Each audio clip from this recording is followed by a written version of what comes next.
You understand English, so why do you freeze when it actually matters? That half-second delay right before the sentence comes out, that's not a confidence problem. It's not a vocabulary problem. It's not your level. It has a name. It has a cause, and most learners never practice the thing that fixes it. Most people who translate in their heads, even after years of studying, think the same thing. I just need to get better at English, then it'll stop. And it never stops. It never stops, because improving your English doesn't fix it. You're solving the wrong problem.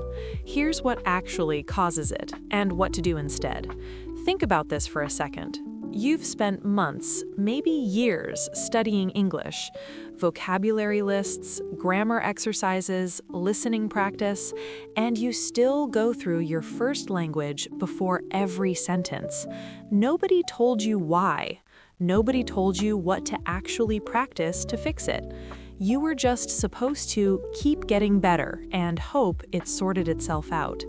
It doesn't sort itself out, and that's not your fault. If you've studied English for years and still translate before speaking, you are not broken. You've just trained the wrong layer. Welcome to Steps to Fluency. I'm Jack. And I'm Lucy. Today, the real reason you don't think in English, 4 specific tools to start changing it, and one experience Jack had that he genuinely didn't expect. Here's a specific moment. I was in a meeting, all in English, going well. Someone asked me a follow-up question, simple question. I knew the answer, and I felt it. That half second where my brain left the room, went to Portuguese, grabbed the thought, and came back to English. The answer came out fine. Nobody noticed, but I noticed, and it was humiliating. Why humiliating? Because I'd been speaking English for years at that point. I gave presentations in English. I thought surely by now the translation just stops. It doesn't stop. It didn't stop, and that's what nobody tells you. I had a student, let's call him Raphael, B2 level. Strong grammar, wide vocabulary, 6 years of serious study, and he came to me furious. Furious? His word. He said, I do everything right. I study every day. I read in English, I watch films in English, and I still think in Portuguese. Why? And I had to tell him something that made him even angrier at first. What did you tell him? That he'd been studying the wrong thing for 6 years. That's brutal. It's the truth. He'd been training his English, his vocabulary, his grammar, his comprehension, all solid, but he'd never trained the thing that makes you think in a language, and those are completely different. Say that again, because I think that's the thing people need to hear. Studying English trains your English. It does not retrain which language your brain reaches for first. That requires a completely different type of practice. Raphael was furious when he heard it. Then, when he understood why, he changed everything about how he practiced. The science behind it takes about 2 minutes to explain, and it will make you angry too, but in a useful way. Here's a useful way to think about this. Your brain has a default operating system, the language you've been thinking in since you were a child. Every language you learn after that gets installed on top, like an app. A powerful app, but still running on the original OS. So when I'm under pressure, surprise question, fast conversation, the OS takes over. Because it's faster. It's been running for decades. The English app is powerful, but it's still slower under pressure. So to fix translation, I need to make English faster than the OS? Not faster, more automatic, different goal. You can't replace your first language, and you wouldn't want to. What you can do is build a parallel track, a direct route in English that bypasses the translation step entirely. So not instead of my first language, alongside it. Alongside it. So specific thoughts, the ones you practice most, can start in English directly, no detour needed. A researcher named Ellen Bialystock from York University found that thinking directly in English, without translating in your head, only happens after a lot of time using English in real, difficult situations. Just studying grammar or listening without speaking is not enough to learn this skill. What really helps is practice where your brain has to understand and speak English at the same time, in real conversations. Think about that for a moment. Studying grammar and passive learning do not help you learn to think in English. That means most of what students spend most of their time doing does not fix this problem. It's not that those things are wrong, it's that they help with a different part of learning, and no one told you that this other part, learning to think in English, even existed. So grammar study builds the English, but it doesn't build the reflex. Exactly. Raphael's English was very good, but he could not speak quickly without thinking. Those are two different problems, and they need different solutions. For 6 years, he had been practicing the slow way. It was not his fault. No one told him there was another way to learn. Today, we show you how. You don't think in English yet because your brain was never trained to, not because your English isn't good enough.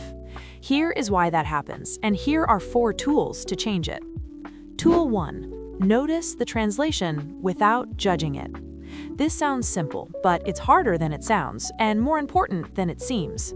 Because the instinct is to treat translation as a failure. Exactly. Most learners, when they catch themselves translating, respond with some version of, "I shouldn't be doing this anymore." And that self-judgment interrupts the very flow they're trying to build. So what's the alternative? See it as information, not as a judgment. When you notice that you translated in your head, just observe it. Say to yourself, I just did that. Nothing more. Do not judge it. Do not feel bad. Because the moment you can see the translation happening, you are already one step closer to not needing it. It's like awareness is the first layer of change. Always. You can't change what you can't see, and most learners translate without even noticing. They're so focused on the output, the sentence, that the process underneath is invisible. This tool makes it visible, which is the beginning of everything. And if you catch yourself translating constantly, even in simple conversations, don't worry, that's not a sign of failure. It's a sign that your brain is doing exactly what it was built to do. The goal is not to stop it overnight, it's to gently build an alternative path alongside it. Tool 2. Think out loud in English, alone. This one feels strange at first, and that strangeness is exactly the point. What does it look like in practice? You narrate your own life, in English, out loud, to nobody. I'm making coffee. The water is almost ready. I'm not sure what I want for breakfast. Simple thoughts, present moment. No grammar checking, no vocabulary searching. Whatever English arrives, use it. And when the English doesn't arrive fast enough? You keep going. You simplify the sentence. You use what you have. The goal is not accuracy. The goal is occupying your inner voice with English. That's the key phrase, occupying your inner voice. Because here's what happens when you don't do this. Your inner voice stays in your first language all day. English is something you turn on when you need it, like a tap. You use it, you turn it off. But thinking in English requires the tap to be running more of the time. Not full pressure, just running. And the narration exercise is how you start leaving the tap on. Exactly. Even 5 minutes while you get ready in the morning changes what your brain treats as default. Not immediately, over weeks, but the accumulation is real. Tool 3, the parallel track exercise. Take something you already know how to talk about in your first language, something familiar, your job, your neighborhood, your weekend routine. Now talk about it in English, out loud, but with one rule: no translating. If a word doesn't come, describe around it. If a sentence gets complicated, simplify it. Never pause to translate, just keep moving forward in English. That sounds like it would produce really imperfect English. It does, intentionally. The point is not the quality of the output. The point is forcing your brain to search for English directly, without passing through the first language as a bridge. So it's training the muscle that looks for English first. Training the reflex. The more you practice, the faster English comes without translating in your head. This does not happen because you learn new words. It happens because you practice the direct path. A study in 2021 found that adults learning English who practiced speaking about familiar topics without preparing first got much faster at finding the right words in English after 8 weeks. They did this by talking out loud to themselves. In other words, English came to them faster, not because they studied more words, but because they practiced getting the words directly without translating. 8 weeks? That's not a long time. No, and you don't need 8 weeks of intensive sessions. You need 8 weeks of consistent short practice. 10 minutes a day of this exercise is enough to begin shifting the reflex. Which connects back to what we talked about last week, the anchor. Exactly. This is a perfect anchor exercise. 3 minutes while you make coffee. Done. And if the English feels clunky or limited when you try this, that's the right experience. You're not practicing fluency, you're practicing the search. And the search gets faster the more you train it. Tool 4, the one I need to tell you about. What was the tool first? The tool is consume English content that you genuinely enjoy, but without subtitles, without pausing, without looking anything up. Just experience it. Let it wash over you. Understand what you can. Let the rest go. And the instinct is to want to understand everything. Your first instinct is to stop, go back, find the word, and go back again. This is helpful when you are studying, but it does not help for building the reflex. When you stop to look for a word, you are training your brain to leave English to find the answer. You are practicing the slow way. Whereas if you let it play, your brain learns to stay in English, even when it doesn't have all the information. It learns to keep moving forward without the safety net of a dictionary. Which is exactly what real conversation requires. Exactly. So I tried this for 2 weeks. Shows I enjoyed. No subtitles, no pausing. And the first week was uncomfortable. I was missing things, losing threads.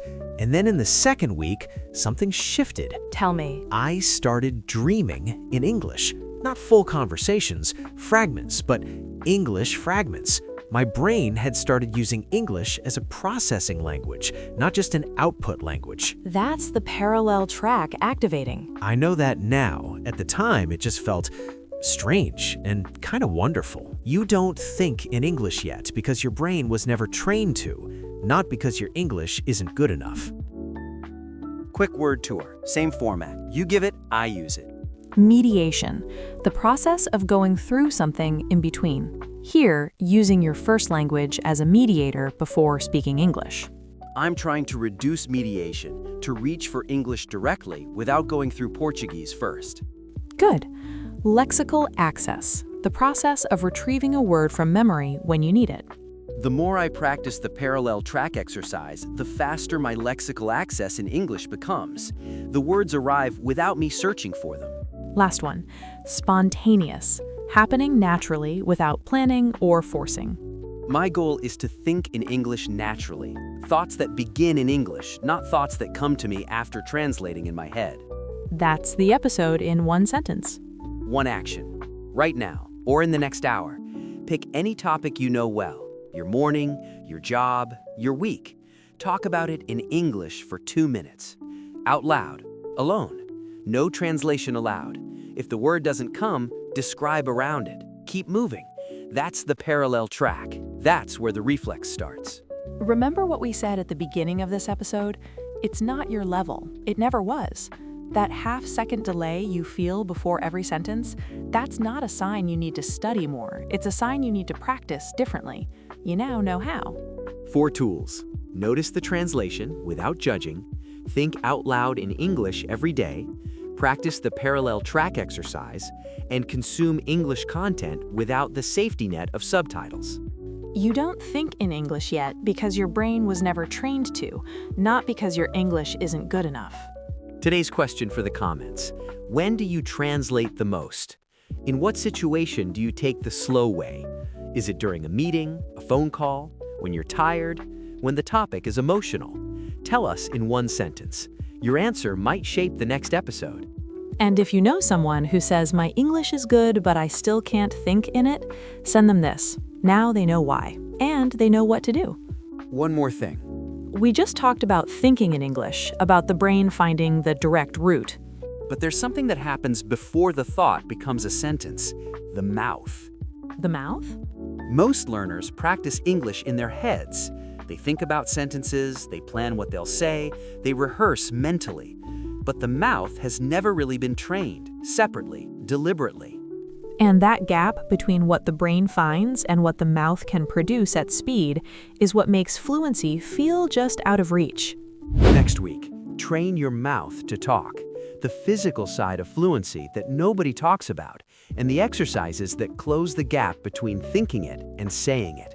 This was Steps to Fluency with Lucy and Jack. See you next week. And until then, take the direct route, even once, even badly. That's how the reflex starts. Bye, everyone. Bye, take care.